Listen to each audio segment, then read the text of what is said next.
Hello दोस्तों, मैं आपका गाइड, आपका दोस्त अनुराग पांडे और आप देख रहे हैं हमारा यूट्यूब चैनल आधुनिक भारत के इतिहास में। पिछले वीडियो में हमने देखा था कि भारत में सामाजिक धार्मिक सुधार कैसे हुए, ठीक है। और उससे भी पहले हमने देखा था कि अर्थव्यवस्था पर क्या प्रभाव हुए, जिसके द्वारा हम जिसके अनुसार हमने ये भी देखा था कि मतलब 3 व्यवस्थाएं अपनाई गई, भू राजस्व व्यवस्थाएं, महलवाड़ी, रैयतवाड़ी, जमींदारी व्यवस्था। तो उनमें क्या क्या नुकसान हुआ है, क्या क्या फ़ायदा हुआ है, ठीक है, कैसी कैसी स्थितियाँ बनी। फिर हमने धन के बहिर्गमन सिद्धांत के बारे में भी समझा था, ठीक है। आज की वीडियो हम देखेंगे कि भारत में पश्चिमी शिक्षा का उदय। सोचेंगे आप लोग कि इस पर तो वीडियो बन चुका है, बना है, लेकिन उसमें हो सकता है कुछ चीज़ें छूट गई हों, तो हमें वो चीज़ें इसमें बताने की ज़रूरत है, तो थोड़ा सा फायदेमंद होगा। तो भारत में पश्चिमी शिक्षा का उदय हो या आधुनिक भारत में शिक्षा का विकास हो, ठीक है ना। तो देखिए, भारत में पश्चिमी शिक्षा का उदय, आपको पता है कि जोनाथन डंकन ने 1791 में बनारस में एक संस्कृत कॉलेज खोला। ब्रिटिश रेजिडेंट था 1791 में, ठीक है। तो वीडियो को लास्ट तक जरूर देखें और चैनल को लाइक, सब्सक्राइब, शेयर करना ना भूलें, ठीक है।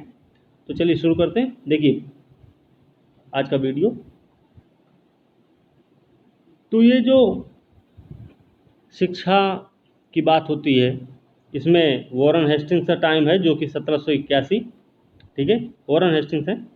1781 कलकत्ता में मदरसा की स्थापना से इसकी शुरुआत मानी जाती है।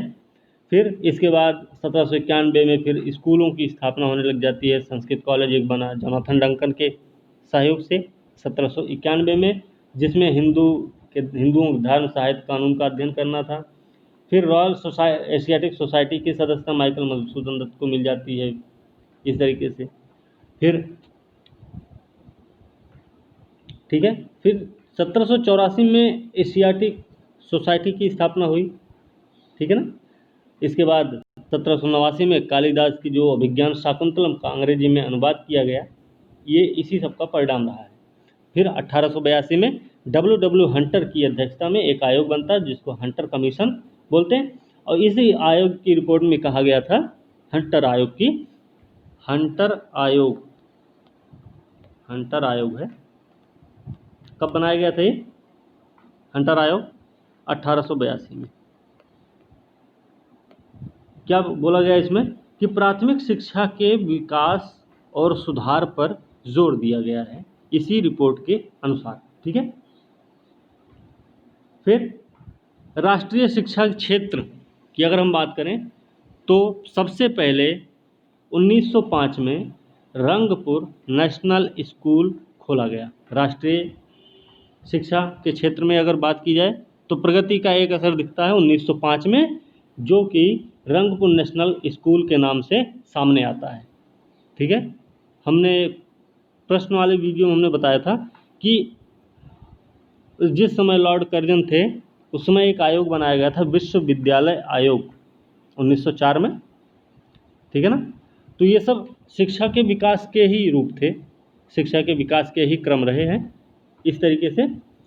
तो राष्ट्रीय स्कूल एक बनाया गया, नाम था रंगपुर नेशनल स्कूल, और राष्ट्रीय शिक्षा परिषद का गठन किया गया। राष्ट्रीय शिक्षा परिषद का गठन राष्ट्रीय साहित्यिक, वैज्ञानिक और तकनीकी शिक्षा देने के लिए किया गया था, और ये इसका गठन हुआ है 1906 में, ठीक है। राष्ट्रीय शिक्षा परिषद, देखिए राष्ट्रीय शिक्षा परिषद का गठन हुआ 1906 में, ठीक है। किसने किया था? सदगुरु दास बनर्जी थे। सदगुरु दास बनर्जी के द्वारा राष्ट्रीय शिक्षा परिषद का गठन किया गया है 1906 में। और इसके गठन की बात, जो इसके गठन पर एक प्रस्ताव लाया गया, फैसला हुआ, वो हुआ था 1905 के कलकत्ता में सम्मेलन हुआ था। ठीक है, 1905 में कलकत्ता में एक सम्मेलन हुआ और उसी में ये फैसला लिया गया कि राष्ट्रीय शिक्षा परिषद का गठन किया जाएगा। तो वो किस लिए गठन किया जाएगा उसका? इसलिए कि जिससे राष्ट्रीय साहित्यिक, वैज्ञानिक और तकनीकी शिक्षा देने में सहयोग मिल सके। ठीक है, इसलिए राष्ट्रीय शिक्षा परिषद का गठन 1906 में किया गया है। ठीक है, इसी के साथ में एमी सैडलर हैं, सैडलर आयोग का गठन हुआ है। ठीक है, फिर भारत के औपनिवेशिक काल में शिक्षा का जो विकास हो रहा था, शिक्षा की जो बातें हो रही थी वो किस बेस पे थी? वो थी अधोमुखी निस्यंदन सिद्धांत की बात करती थी। ठीक है, क्या था? The theory of downward filtration, कि मतलब सब इनको दे दो शिक्षा, फिर क्या होगा, यहाँ पे जो सब ये हैं इन सब तक शिक्षा अपने आप पहुँचती रहेगी, ऐसे ऐसे करके। तो ये था। ठीक है, मतलब जो उच्च लोग हैं उनको शिक्षा अगर मिल जाएगी तो वो लोग क्या करेंगे, जो निचले तबके के लोग हैं उनको भी समझा देंगे, पढ़ा देंगे, तो इससे शिक्षा का प्रचार प्रसार हो जाएगा। तो दिया किसने था? मैकाले। ठीक है, इसका मतलब था कि शिक्षा समाज के उच्च वर्ग को ही दी जाएगी और इससे जो है शिक्षा छन छन के कहाँ जाएगी? जन सामान्य तक पहुँच जाएगी। चाहे समझ के रखे थे। चलिए कोई नहीं। 1813 का चार्टर एक्ट है ब्रिटिश शिक्षा की शुरुआत और चार्टर एक्ट। अब आते हैं टॉपिक पे। ठीक है, तो 1813 का चार्टर एक्ट, साथ में ब्रिटिश शिक्षा की शुरुआत। तो 1813 का चार्टर एक्ट क्यों? इसमें 1 लाख रुपए दे जाने की बात की गई थी। 1 लाख रुपया उस समय बहुत था? बहुत नहीं था, बहुत कम था ये। ठीक है, क्योंकि भारत की इनकम बहुत ज़्यादा थी तब भी। तो इसमें क्या हुआ कि भारतीयों को अंग्रेजी पढ़ाने की शुरुआत की गई। इस समय ब्रिटिश शिक्षा की शुरुआत, चार्टर एक्ट 1813, इसमें कहा गया कि अब भारतीयों को अंग्रेजी शिक्षा दी जाएगी। फिर मिशनरियों को पूरे भारत में यात्रा की अनुमति दे दी गई। मिशनरियों को पूरे भारत में यात्रा की अनुमति दी गई। 1813 का समय क्या है भाई? समय है कि ब्रिटिश जो ईस्ट इंडिया कंपनी है उससे एकाधिकार, व्यापारिक एकाधिकार समाप्त हो चुका है उसका, 2 चीज़ों को छोड़ के। ठीक है, तो सबको बोल दिया कि भाई मुक्त व्यापार की नीति चलने दो, अब सबको आने दो, सब अपनी फैक्ट्री लगाएंगे, सब अपना काम करेंगे, कमाए खाएं। ठीक, फिर भारतीय शिक्षित वर्ग को प्रोत्साहित किया गया, इसी की देन रही है। फिर भारतीयों के बीच में विज्ञान के प्रचार प्रसार पर कंपनी को 1 लाख रुपए वार्षिक खर्च करने को कहा गया था कंपनी को। ठीक है, अब शिक्षा का माध्यम है अंग्रेजी, और इसमें मैकाले की भूमिका क्या रही है? लॉर्ड मैकाले है पहला विधि सदस्य रहा है हमारा भारत में, मतलब भारत का पहला विधि सदस्य रहा है लॉर्ड मैकाले। ठीक है, तो मैकाले जो था वो बेंटिंग की सलाहकार समिति का कानूनी सदस्य था। बेंटिंग की सलाहकार समिति का कानूनी सदस्य था और अंग्रेजी शिक्षा का पक्षधर भी था। कौन? Macaulay, Lord Macaulay. ठीक है, मैकाले का प्रपत्र रहा है एक 1835 का, इसलिए भारत में अंग्रेजी शिक्षा का पथ प्रदर्शक सिद्धांत बना। जो मैकाले का प्रपत्र था 1835 वाला, वही भारत में अंग्रेजी शिक्षा का पथ प्रदर्शक सिद्धांत बन गया था। ठीक, मैकाले का सिद्धांत था कि डाउनवर्ड फिल्ट्रेशन सिद्धांत पर आधारित था। मैकाले का सिद्धांत डाउनवर्ड फिल्ट्रेशन सिद्धांत पर आधारित था, मतलब अधोमुखी निस्संदन सिद्धांत।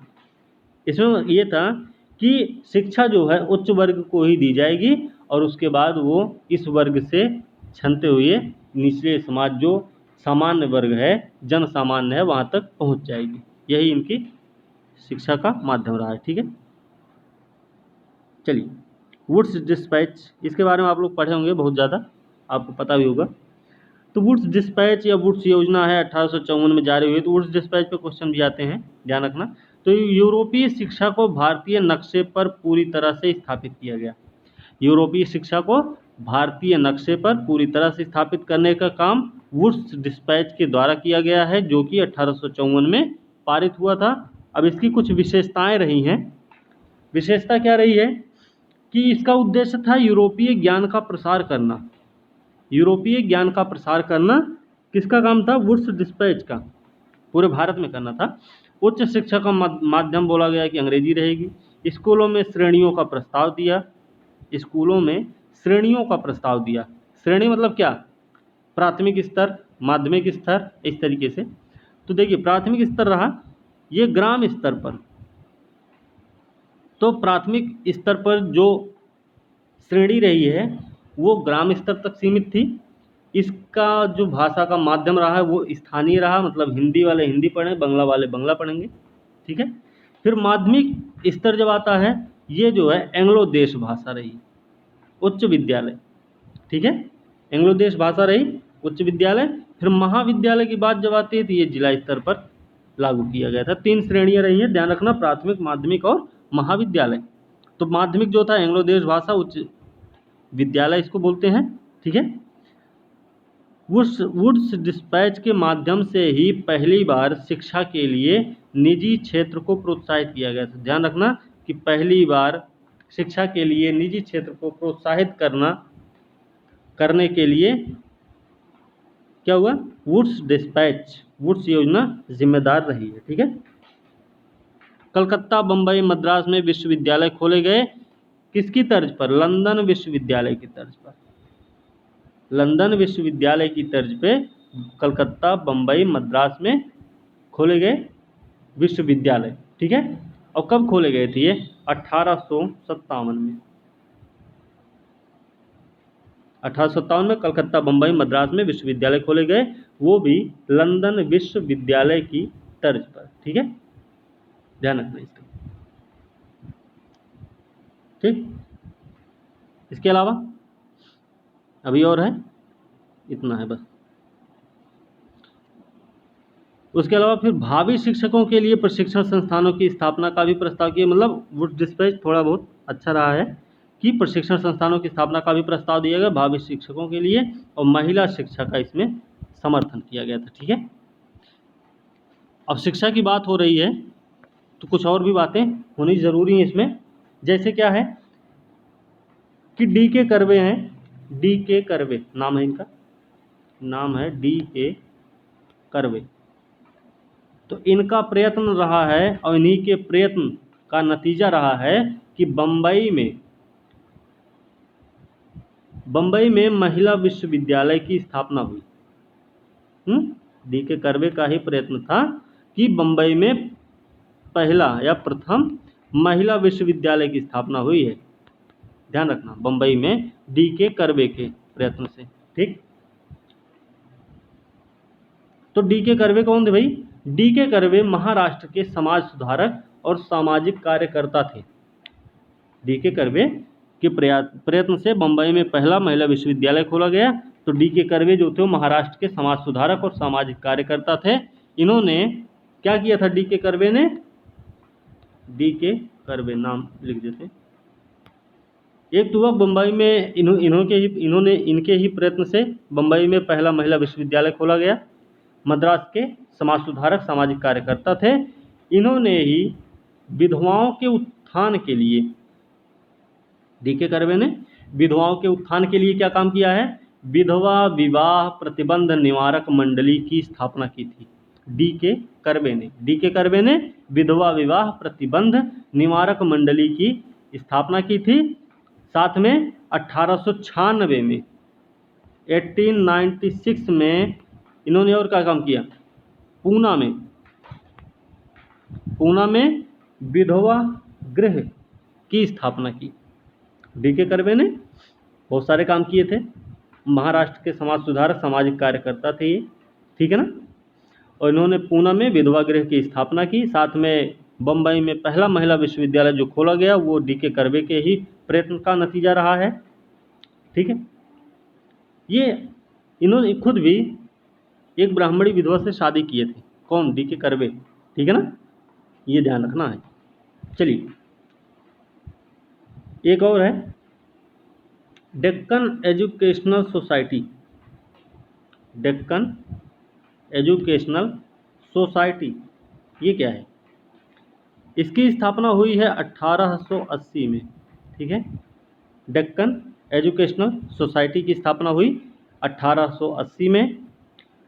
मूल रूप से देखा जाए, अगर इसका मूल रूप देखा जाए, इसकी उत्पत्ति देखी जाए, तो ये न्यू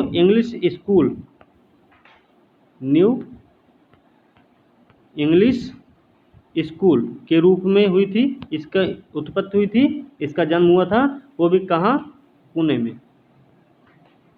तो डेक्कन एजुकेशनल सोसाइटी की स्थापना जो कि 1880 में हुई है, इसकी शुरुआत हुई थी न्यू इंग्लिश स्कूल के रूप में पुणे में, ठीक है। तो 1884 में डेक्कन एजुकेशनल सोसाइटी औपचारिक रूप से गठित हुई। तो 1880 में जो गठन हुआ है DES, मतलब डेक्कन एजुकेशनल सोसाइटी का, वो न्यू इंग्लिश स्कूल था पुणे में। 1884 में क्या हुआ है कि डेक्कन एजुकेशनल सोसाइटी की स्थापना औपचारिक रूप से कर दी गई, ठीक है। अब डेक्कन एजुकेशनल सोसाइटी की स्थापना, औपचारिक स्थापना हुई है 1884 में। कब हुई है? कांग्रेस की स्थापना से 1 साल पहले, ठीक है, ध्यान रखना। तो इसके संस्थापक भी कुछ लोग रहे होंगे, इसके संस्थापक भी रहे होंगे, तभी तो इसकी स्थापना हुई, ऐसे तो कोई स्थापना होगी नहीं। तो इसमें नाम है कुछ लोगों के, जैसे VK चिपलूनकर। कौन है? VK चिपलूनकर, BG तिलक, और कौन है? ये 2 लोग तो हो गए, कौन कौन? VK चिपलूनकर, BG तिलक, और तीसरे हैं MB नामजोशी, नाम है इनका। तो ये संस्थापक रहे हैं डेक्कन एजुकेशनल सोसाइटी के, ठीक है। तो ये चीज़ें रही हैं डेक्कन एजुकेशनल सोसाइटी के बारे में, आपको पता हो गया। साथ में अब देखते हैं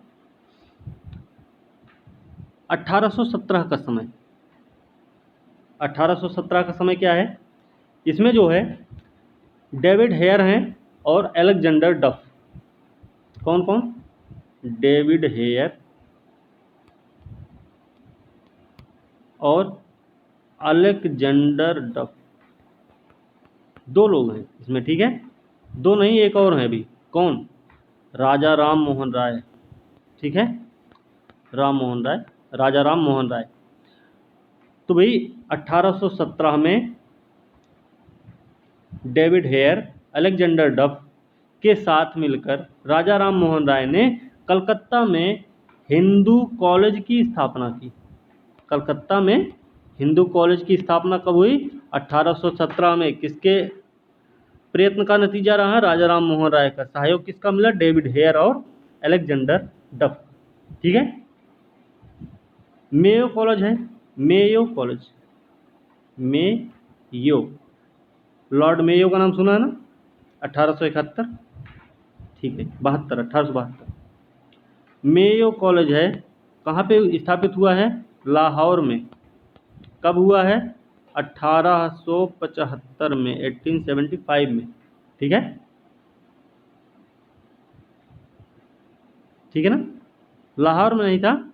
मेयो कॉलेज जो था आपका 1875 का मेयो कॉलेज जो था, वो कहाँ पे था? अजमेर में, ठीक है। मेयो कॉलेज अजमेर, लाहौर नहीं है, ठीक। दूसरी चीज, मुस्लिम एंग्लो ओरिएंटल कॉलेज, मुस्लिम इसी समय 1875 में ही मुस्लिम एंग्लो ओरिएंटल कॉलेज कहाँ? अलीगढ़ में खोला गया। 1875 की ही बात है, ठीक है। तो ये चीज़ें हमें ध्यान रखनी है। अब साथ में 1916 का समय एक और है, ये भी देखते हैं क्या है। इसमें BHU बना, बनारस हिंदू विश्वविद्यालय, किसके सहयोग से? BG तिलक के सहयोग से, ठीक है। तो BG तिलक के सहयोग से, नहीं, BG तिलक नहीं थे, मदन मोहन मालवीय थी इसमें, ठीक है, मदन मोहन मालवीय थे। मदन मोहन मालवीय के सहयोग से, के प्रयास से काशी बनारस हिंदू विश्वविद्यालय, बनारस हिंदू विश्वविद्यालय की स्थापना हुई है 1916 में, और 1919 से 1938 तक, 1919 से 1938 तक कौन था? मदन मोहन मालवीय कुलपति रहे हैं बनारस हिंदू विश्वविद्यालय के। ठीक है। अब मदन मोहन मालवीय के बारे में जब इतना जान गए, तो एक चीज़ और जानते हैं, इनका पूरा नाम है महामना मदन मोहन मालवीय, महामना मदन मोहन मालवीय नाम है पूरा। ठीक है, तो ये चीज़ ध्यान रखनी है।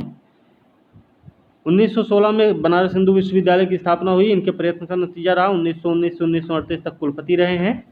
इनके कुछ पत्रिकाएं रही हैं। ठीक है, पत्रिकाएं हिंदी अंग्रेजी में निकाली थी इन्होंने। उसमें नाम थे हिंदुस्तान, एक था हिंदुस्तान, दी इंडिया यूनियन, दी इंडिया यूनियन, अभ्युदय, ये सब याद रखना पत्रिकाएं, ये सब प्रश्न आते हैं। ठीक है, अभ्युदय है, मर्यादा है, और किसान, ये पत्रिकाएं रही हैं महामना मदन मोहन मालवीय की, जो कि हिंदी और अंग्रेजी में प्रकाशित की गई थी। तो ध्यान रखना है कि 1916 में बनारस हिंदू विश्वविद्यालय जो बना, वो महामना मदन मोहन मालवीय के प्रयास का नतीजा रहा है। साथ में 1919 से 1938 तक ये बनारस हिंदू विश्वविद्यालय के कुलपति रहे। इन्होंने कुछ पत्रिकाएं अपने निकाली, हिंदी और अंग्रेजी में रही हैं वो। उनके नाम रहे हैं हिंदुस्तान, दी इंडिया यूनियन, अभ्युदय, मर्यादा और किसान। ठीक है, तो इस तरीके से ये भी चैप्टर आज समाप्त हुआ। ठीक है, अगले वीडियो के साथ, वीडियो अगर अच्छी लगी है तो लाइक शेयर कमेंट जरूर करें, साथ में चैनल को सब्सक्राइब करना ना भूलें। अब आज की वीडियो यहीं पे समाप्त करते हैं, अगले वीडियो के साथ कल मिलेंगे। तब तक के लिए धन्यवाद।